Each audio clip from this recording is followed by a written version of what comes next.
Malam Lailatul Qadar salah satu malam yang dinantikan umat muslim pada bulan suci Ramadan. Karena malam Lailatul Qadar memiliki keistimewaan dari malam lain di bulan Ramadan. Malam Lailatul Qadar memiliki banyak keistimewaan atau keutamaan. Disebut juga dengan malam yang lebih baik dari 1000 bulan. Dikatakan oleh Ustadz Subagio, pada malam Lailatul Qadar memiliki banyak kemuliaan yang tidak terdapat di malam-malam Ramadan yang lain. Di malam Lailatul Qadar ini sangat dianjurkan untuk melaksanakan ibadah pada malam hari karena keutamaannya untuk melipat gandakan pahala.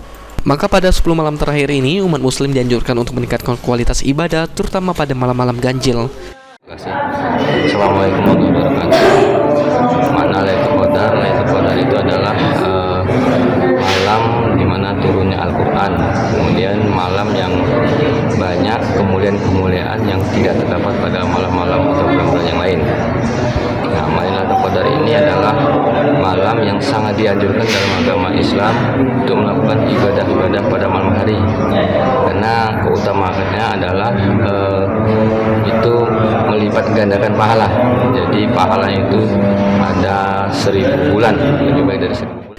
Ustadz Subagio menambahkan ibadah yang dianjurkan seperti membaca Al-Quran, berzikir, sholat tahajud, sholat hajat dan sholat-sholatnya lain. Ahmad Yudi, Paul TV.